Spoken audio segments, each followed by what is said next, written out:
আজ থেকে প্রায় 1000 বছর পূর্বে পৃথিবীর অন্যতম প্রাকৃতিক সম্পদশালী অঞ্চল ছিল আমাদের এই বাংলা। আর তাই বিশ্বের সব পরাশক্তিদের আগ্রহের কেন্দ্রবিন্দুতে ছিল এই দেশ। কিন্তু চারদিকে পাহাড় পর্বত, বন জঙ্গল আর নদীনালায় পরিবেষ্টিত এই বাংলাকে করায়ত্ত করা এত সহজ ছিল না। তবুও মাত্র 18 জন সৈন্য নিয়ে বাংলা বিজয় করেছিলেন একজন তুর্কি সেনাপতি। নাম তার ইখতিয়ার উদ্দিন মোহাম্মদ বিন বখতিয়ার খিলজি। বর্তমান ভারতের পশ্চিমবঙ্গ, বিহার আর সমগ্র বাংলাদেশ নিয়ে গঠিত সুবিশাল রাজ্য বাংলার প্রথম মুসলিম শাসক এই বখতিয়ার খিলজিকে নিয়ে যুগ যুগ ধরে চলে এসেছে নানান চর্চা। কেউ কেউ মনে করেন ইখতিয়ার উদ্দিন মোহাম্মদ বিন বখতিয়ার খিলজি ছিলেন ইসলামের একজন নিবেদিত খাদেম, যার কাজ ছিল আল্লাহর জমিনে দ্বীন প্রতিষ্ঠা করা। আবার কারো কারো চোখে বখতিয়ার খিলজি একজন খুনি, লুটেরা ছাড়া আর কিছুই না। আসলে কেমন ছিলেন এই দুর্ধর্ষ যোদ্ধা? কি ছিল তার উদ্দেশ্য? সত্যি কি তিনি মাত্র 18 জন সৈন্য নিয়ে বাংলা জয় করেছিলেন, নাকি তা মানুষের মুখে মুখে ছড়ানো এক গাল গল্প? সবকিছু বিস্তারিত জানতে হলে দেখতে হবে সম্পূর্ণ ভিডিওটি।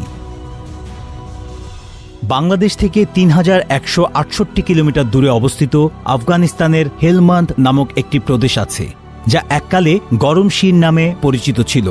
1150 সালে এই গরমশিরের কোনো এক অভাবগ্রস্ত পরিবারে জন্মগ্রহণ করেন ইতিহাস খ্যাত এই বীর। জন্ম আফগানিস্তানে হলেও জাতিতে বখতিয়ার খিলজি ছিলেন তুর্কি। তার পূর্বপুরুষেরা ভাগ্যের অন্বেষণে আফগানিস্তান এসে বসবাস শুরু করে। খুব ছোটবেলায় বখতিয়ারের বাবা মা মারা যান, যার ফলে বখতিয়ারের ছোটবেলা কেটেছিল ভীষণ কষ্ট আর অভাব অনটনের মধ্যে। দেখতে কালো, খাটো আর লম্বা লম্বা হাতের জন্য বখতিয়ারকে নিয়ে সবাই উপহাস করত। অভাবের তাড়নায় বখতিয়ার বাধ্য হয়ে সিদ্ধান্ত নেয় শহর ত্যাগ করে পার্শ্ববর্তী কোনো শহরে যাবে কাজের সন্ধানে। সিদ্ধান্ত অনুযায়ী পশ্চিম আফগানিস্তানের শহর গজনি ও হিরাতের মাঝামাঝি স্থানে অবস্থিত বিখ্যাত রাজ্য ঘুরে চলে আসেন বখতিয়ার। তখন ঘুর সাম্রাজ্যের রাজা ছিলেন সুলতান মুইজউদ্দিন মোহাম্মদ ঘুরি, যিনি সে সময় প্রস্তুতি নিচ্ছিলেন হিন্দুস্তান জয় করার। বখতিয়ার চাইলেন মোহাম্মদ ঘুরির সৈন্যবাহিনীতে যোগ দিয়ে হিন্দুস্তান তথা ভারতবর্ষ অভিযানের অংশ হতে। কিন্তু মোহাম্মদ ঘুরির সৈন্যবাহিনীতে যোগ দেওয়ার শর্ত ছিল থাকতে হবে নিজস্ব ঘোড়া এবং ঢাল তলোয়ার। পায়ে হেঁটে গরমশির থেকে গজনি আসা হতদরিদ্র বখতিয়ারের কাছে ছিল না একটা পয়সাও। তাই মোহাম্মদ ঘুরির সেনাবাহিনীতে যোগ দেয়া হল না। আর বিশাল অর্থ সম্পদ ছাড়া ঘরে ফিরবে না, এমন প্রতিজ্ঞা নিয়ে ঘর ছাড়া বখতিয়ার জীবিকার জন্য তখন গজনি ও হিরাতের বাজারে কুলির কাজ শুরু করেন। এভাবে কয়েক বছর কেটে যায়। এর মধ্যে মোহাম্মদ ঘুরির হাতে হিন্দুস্তানের পতন ঘটে এবং দিল্লিতে মুসলিম শাসন চালু হয়। বখতিয়ারের কাছে তখন খবর আসে সেখানে নতুন নতুন অনেক মুসলিম রাজ্য তৈরি হচ্ছে। সুতরাং কাজের সন্ধানে গজনি ছেড়ে বখতিয়ার পাড়ি জমায় ভারতের পথে। তবে এবারও ভাগ্য বখতিয়ারের সহায় হয়নি।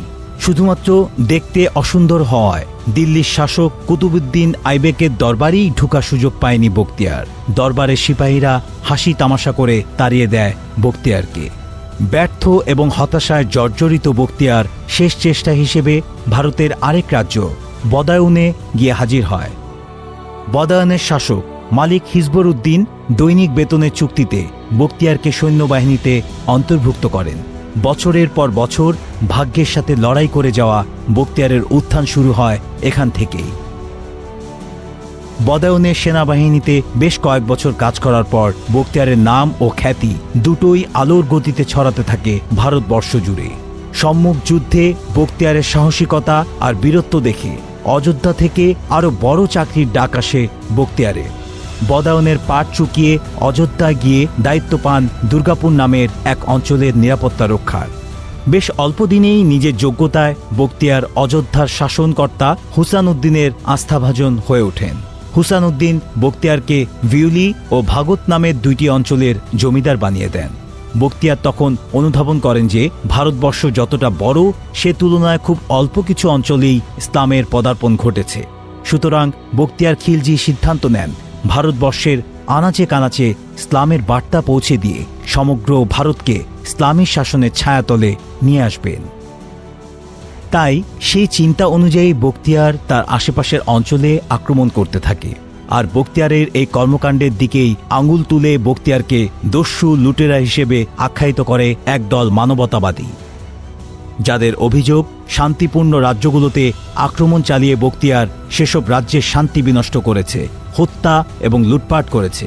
অথচ সকল ঐতিহাসিকগণ স্বীকার করে যে সে সময় ভারতের বেশিরভাগ রাজ্যই ছিল অশান্ত আর অবিচারের ভারে জর্জরিত। শাসকরা ছিল ভোগ বিলাসে মত্ত, প্রজাদের উপর অন্যায় নিপীড়ন, জমি দখল, মাত্রাতিরিক্ত খাজনা আদায় সহ নানান জুলুম নির্যাতন চলত। বখতিয়ার সেসব অঞ্চল দখল করে ইসলামী শাসন চালু করে, মানুষের মাঝে ন্যায় বিচার প্রতিষ্ঠা করে, অতিরিক্ত খাজনা মওকুফ, কৃষি জমি সুষ্ঠু বন্টন, টাকশাল নির্মাণ সহ নানান প্রজাহিতকর কাজ করেন। বখতিয়ার শুধু তাদের উপরই তরবারি চালানোর হুকুম দিত যারা যুদ্ধ করতে আসত, নিরপরাধ কাউকে এবং কোনো নারী এবং শিশুকে স্বেচ্ছায় কখনো হত্যা করেনি বখতিয়ার। একজন সত্যিকারের ইমানদার মুসলমান হিসেবে বখতিয়ার চেয়েছিলেন ভারতের সমস্ত কোণায় ইসলামী শাসন প্রতিষ্ঠা করতে। সুতরাং যারা বখতিয়ার সহ অন্যান্য মুসলিম শাসক ও মুসলিম দেশের পান থেকে চুন খসলেই মানবতার আঙুল তোলা শুরু করে, তারাই যখন আবার মিয়ানমারের রোহিঙ্গা নির্যাতন, চীনে উইঘর মুসলিম নির্যাতন এবং ফিলিস্তিনের উপর ইসরায়েলের আগ্রাসনের সময় মুখে কুলুপ এঁটে বসে থাকে, তখন তাদের মানবতার পিছনের আসল উদ্দেশ্য খুব সহজেই উপলব্ধি করা যায়। ভারতে একের পর এক রাজ্য জয় করার মাধ্যমে ইখতিয়ার উদ্দিন মোহাম্মদ বিন বখতিয়ার খিলজি ভারতের সবচেয়ে দুর্ধর্ষ ও সাহসী যোদ্ধা হিসেবে পরিচিত পেতে থাকেন। অনেক দূর দূরান্তের রাজ্যের শাসকগণ বখতিয়ারের আনুগত্য মেনে নিতে থাকেন। এমন সময় বখতিয়ার জানতে পারে ভারত উপমহাদেশে এমন এক অঞ্চল আছে যাতে সারা বছর ফসল ফলে, যার ফলফলাদি চিনির চেয়েও সুমিষ্ট, আর মাটি ভীষণ উর্বর। সে অঞ্চলের নাম গৌরবঙ্গ, যার রাজা ছিলেন লক্ষণ সেন, যে শুধুমাত্র হিন্দু ব্রাহ্মণদের সাহায্য সহযোগিতা করে এবং অন্যান্য ধর্মাবলম্বীদের উপর, এমনকি নিজ ধর্মের নিচু জাতের উপরও অন্যায় অত্যাচার করেন, যার আমিরদের অত্যাচারে অতিষ্ঠ ছিল সকল প্রজা। বখতিয়ার খিলজি সিদ্ধান্ত নেন বাংলায় অভিযান চালাবেন। বখতিয়ার তখন অবস্থান করছিলেন